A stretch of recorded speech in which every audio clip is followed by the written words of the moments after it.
ವಾಯು ಆಕಾಶ ತತ್ವ ಇನ್ನೊಂದು ಉದಾಹರಣೆ, ತುಂಬ ಚೆನ್ನಾಗಿರುವಂಥ ಉದಾಹರಣೆ ನಾನು ಗಮನಿಸ್ತಿದ್ದೆ.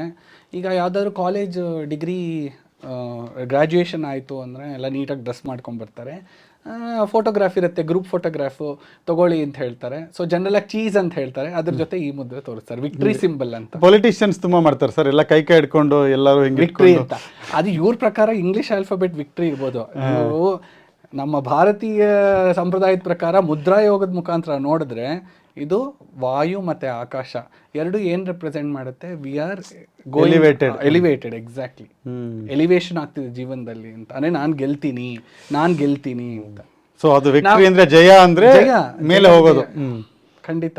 ಇವಾಗ ನಾವು ಯಾವುದೇ ವಿಷಯ ತಗೊಂಡ್ರು ವೇದದಲ್ಲಾಗಲಿ ಉಪನಿಷತ್ತಾಗಲಿ ಪರಮಂ ಪದಂ ಅಂತ ಹೇಳಿ ಯಾವಾಗಲೂ ಊರ್ಧ್ವ ರೂಪದಲ್ಲೇ ಇರುತ್ತೆ ವಿನಃ ಜೀವನ ಊರ್ಧ್ವ ರೂಪದಲ್ಲೇ ಹೋಗ್ಬೇಕು, ಕೆಳಮಟ್ಟಕ್ಕೆ ಹೋಗ್ಬಾರ್ದು, ಮೇಲ್ ಬೆಳೀರಿ.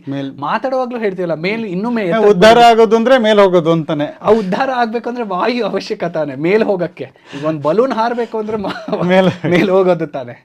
ಸೊ ಅದರಿಂದ ತುಂಬಿದ್ರೆ ಮಾತ್ರ ಮೇಲೆ ಹೋಗುತ್ತದು. ಸೊ ಅದರಿಂದ ಒಂದೊಂದು ಮುದ್ರೆಗೂ ಅರ್ಥ ಇದೆ, ಅದರಲ್ಲಿ ಶಕ್ತಿಗಳಿದೆ, ಅದರ ಕನೆಕ್ಷನ್ ನಮ್ಮ ದೇಹದಲ್ಲಿ ಹೇಗಿದೆ ಅಂದರೆ ನಾಡಿಗಳಿಗೆ ಕನೆಕ್ಟ್ ಆಗಿದೆ, ಡಿಫ್ರೆಂಟ್ ಸಿಸ್ಟಮ್ಸ್ಗೂ ಕನೆಕ್ಟ್ ಆಗಿದೆ.